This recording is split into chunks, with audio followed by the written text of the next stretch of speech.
Babette's Feast is my favorite movie of all time. I don't think it's a movie that everybody will enjoy. In fact, I remember we kind of went through this phase where we were watching a lot of kind of dumb, shallow movies, and I remember that I wanted to watch Babette's Feast. And had a couple of friends, we watched it together. They all got bored with it, and this was probably my third or fourth time seeing it at this point. And I still really enjoyed it, but they didn't. So it's not a film for everybody, but for those that really do enjoy it, they'll really, really enjoy it.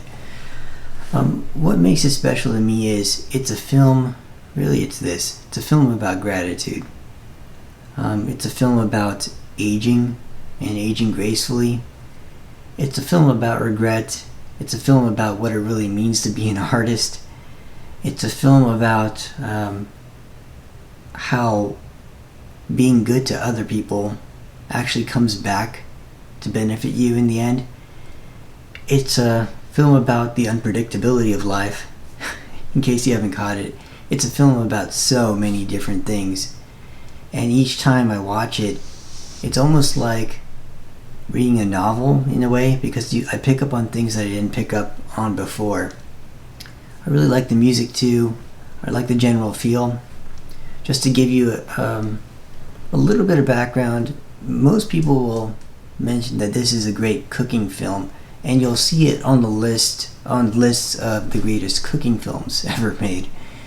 And to kind of pigeonhole it as a cooking film, to me, is a little bit of a disservice to the film. In my opinion, it's my favorite film just overall.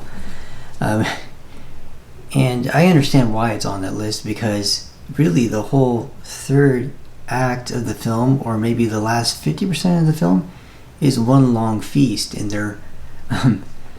there's people sitting around the table, and Babette, the chef, is preparing one dish after another.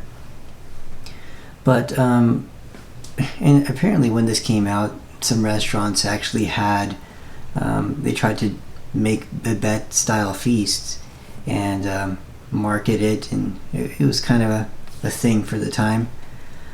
But interesting, I think binging with Babette, he's a cooking channel, and he'll do recipes from movies. He did the recipe from this movie, and he was actually really underwhelmed by the type of food that came out of it. You know, it's known for being a fine food film. Anyway, I'm digressing, but I don't care so much about the fact that it's a food film. I like that it's a film. And even in the last scene, where it's the dinner scene, yeah, sure, it's really cool to be able to experience this artist, Babette, performing at her highest ability as a chef, especially because you see her in earlier parts of the movie really restraining herself because of the circumstances that she's around. And also this meal, it's not just about the meal, it's about how when people come together, sitting around the table, it becomes or just one event can really become an event that can change so much. So that's another lesson that you can learn from the film. Anyway, there's so much that I like about this film. I highly recommend it. Please check it out if you get the chance.